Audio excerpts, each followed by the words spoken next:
2 hours sleep. Yeah, 2 hours sleep, but that's pretty standard. But then again, nobody forced me to go out to dinner afterwards with my friends and hang out till 5 in the morning. But I didn't do that for a long time, and so I'm kind of like catching up for a lot of that stuff. That's the way it is for Mariah Carey. After putting out an album a year since she burst onto the scene in 1990, going out until all hours is the only way she can have a life.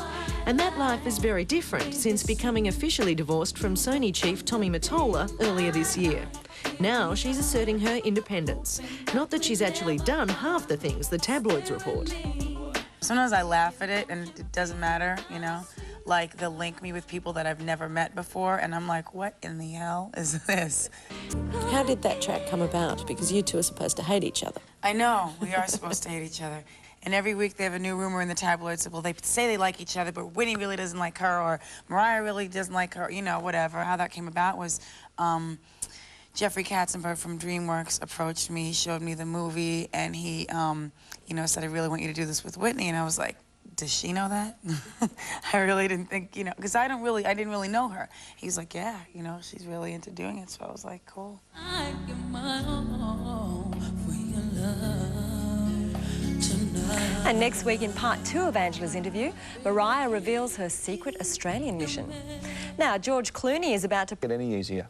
Hands or the this or the that, but the bottom line is, you know, you have to be a strong enough person to deal with it. And if you're not, then you're not the right person to be in that situation, so. So have you met? I know everyone thinks you have a superstar life and everything's fabulous all the time, but that's not the reality for anyone.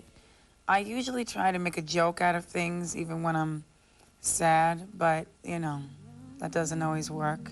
Well, sometimes if I listen to music, it'll make me more sad, so it depends on the song. I give my all.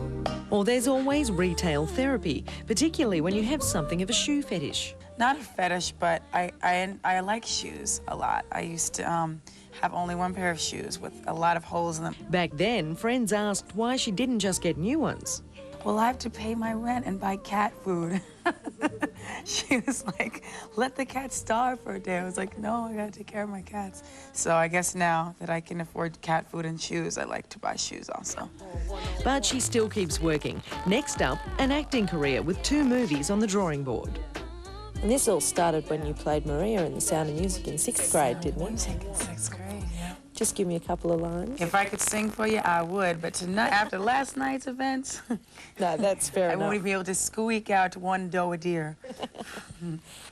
Ms. Mariah, and from one party girl to another, Donna.